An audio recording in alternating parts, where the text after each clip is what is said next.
On to temples. The only Greek temples on the College Board list are the Parthenon and the Temple of Athena Nike.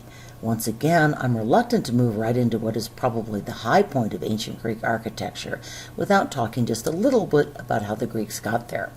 But first, let's stand back for a moment and think about Greek temples as a sacred space. You've seen this slide before, talking about the nature of sacred spaces. Unlike Egyptian mortuary temples or Sumerian ziggurat temples, Greek temples were very much venues for the general public.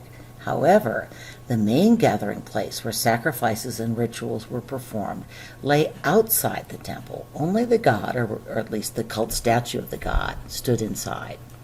We often refer to churches as houses of God, but really these are houses where people gather to worship God. In Greek culture, the temple was seen as the house of the god. Certainly, to move on to our next category, enormous wealth was spent on temples, especially the Parthenon, not only to honor the gods, but perhaps even more to honor the accomplishments of the Greeks. A classic example would be the now destroyed statue of Athena in the Parthenon, a statue of gold that may have cost as much to make as the entire temple, which in modern terms means many billions of dollars. Enormous wealth was also stored in temples, which were treasuries of votive offerings. I referred to ritual and ceremony and to the rather odd fact that these rituals took place outside the temple. As for location, Greek temples were almost always placed on a hill, a citadel. Do you recall that the term polis initially referred to a citadel? Here is a generic Greek temple plan. Note that the whole temple is built on a low stylobate or platform. The central hall that houses the cult statue of the god is the cella. You should know that term by now. The external colonnade is called the peristyle. In this plan, the peristyle is peripteral. That means it has a single row of columns. A dipteral peristyle has a double row of columns. The Parthenon is dipteral. Stay tuned. You have a copy of the scary diagram in your study guides, now at least partly labeled, I hope. I'm not going to repeat what I said on the study guide, except to say that Greek architecture, alas, requires a certain amount of memorization. I've tried to guide you toward the terms that you need to know.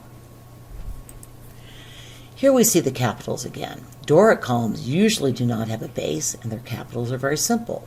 Ionic columns display scrolls or volutes. Corinthian columns are topped with acanthus leaves. The Temple of Hera is one of the oldest stone Doric temples, constructed in the Archaic period, before Greek architects had really quite figured out the whole temple thing. There was a functional problem with this temple. Worshippers couldn't get a clear view of the interior, and that means they couldn't get a clear view of the votive statue of the god. Indeed, because of the internal columns, there wasn't an obvious place to put the cult statue. The Greeks soon figured out how to fix this. They also discovered that columns did not have to be this thick to hold up the roof. But note that this archaic temple did feature entasis, the swelling at the center that gives the illusion of straightness.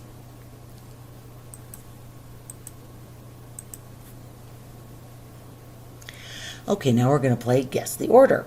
As I was reading up on Greek temples, I found a website that featured the top 10 Greek temples. I don't think that's an official designation, and I'm going to spare you all 10. But this one is the largest temple in Athens Agora. What order? It's a little hard to see the capitals, but you should recognize the triglyphs and metopes. This is a Doric peripteral temple. The early date should be a dead giveaway, as should the short, squat, heavy appearance, at least by Greek temple standards. This is an early Doric temple. Sorry, I think I've messed up my slides a little here. I visited this temple in May 2013, and it may have been the most beautiful setting of any Greek temple that I've seen. It's also Doric. The triglyphs and metopes, as well as the lack of volutes, give this one away as well. But note that Doric columns do sometimes have bases, although they're very simple. Still, if the AP examines which order has no base to the columns, the answer is Doric. That question actually showed up on an exam from the old curriculum, which is why I mentioned this. This temple is part of the Acropolis, and it is most famous for its caryatid porch, which you see off to the left. What about the front? This is an Ionic temple. Note the volutes and the taller, more slender form. The caryatid port of the Erechtheion used to be an AP favorite, but it's no longer on the required list side. A caryatid is a female statue that's serving as a column.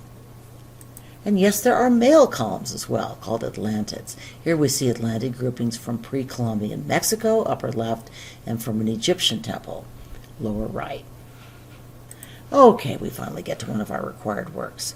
The College Board doesn't list these specific dates on the slide. It gives the wider range of 447 to 410 BCE for the entire Acropolis, which is actually a little weird since the Acropolis had been an important site for much longer than that.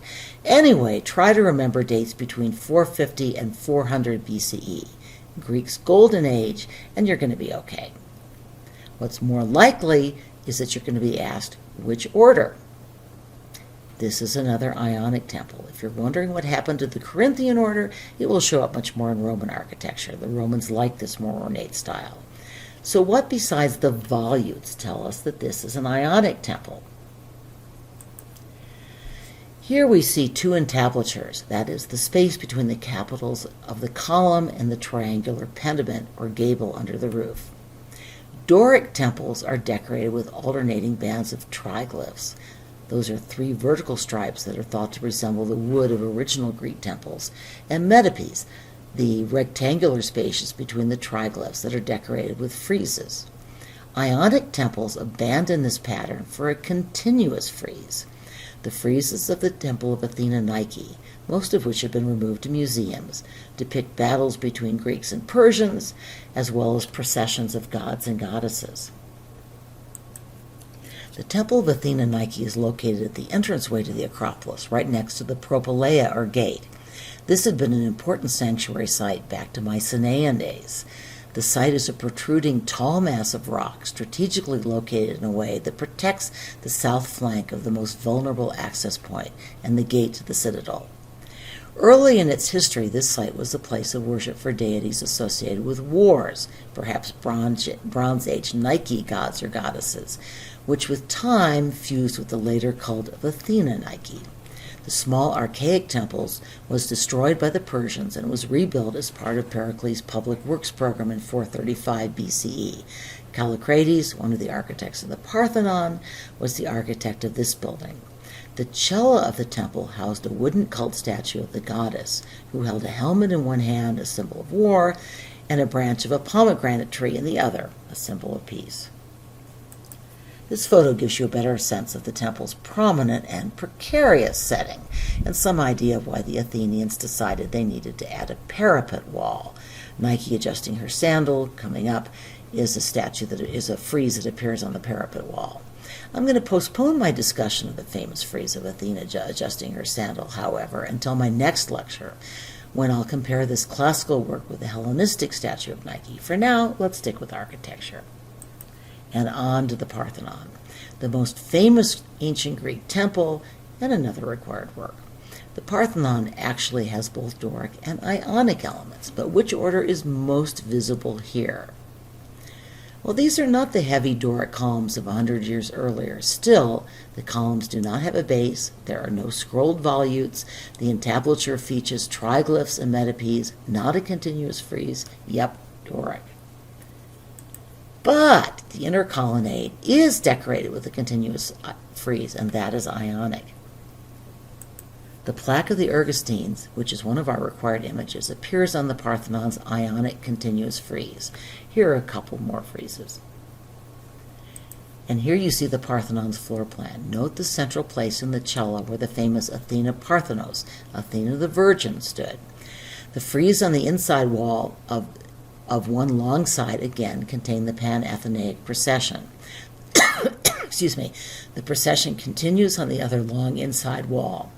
On one side, the pediment sculptures depict the famous contest between Poseidon and Athena to gain the role as patron saints of Athens. The other pediment displays the birth of Athens, our final Acropolis required image, which I'll talk about in my next lecture. And relief, for the rest of this lecture, I'm going to mostly shut up, and instead I'm going to let you watch an excellent Nova documentary called Secrets of the Parthenon. If you don't get to all of the video segments in class, I do hope you'll watch them on your own. Let's begin with the introduction, which gives you some good visuals of the Parthenon and a glimpse of just how influential this building has been in the history of architecture. Now let's turn to another clip from the video which talks about the history of the Parthenon's construction and the central role played by the Greek leader Pericles. Here is a model of the Parthenon's original appearance, including the cult statue. Note that there are 8 columns in front and back and 17 on the long side. The next section of the video does a good job of explaining some of the mathematical proportions used to construct the building and mathematical theories about beauty. Note that there has been an evolution in thinking about the mathematics of the Parthenon. Step aside, Donald Duck. Here you see the Parthenon as it looks now. Our final video segment talks about how the Parthenon's architects used techniques of visual illusion to influence how viewers perceived this extraordinary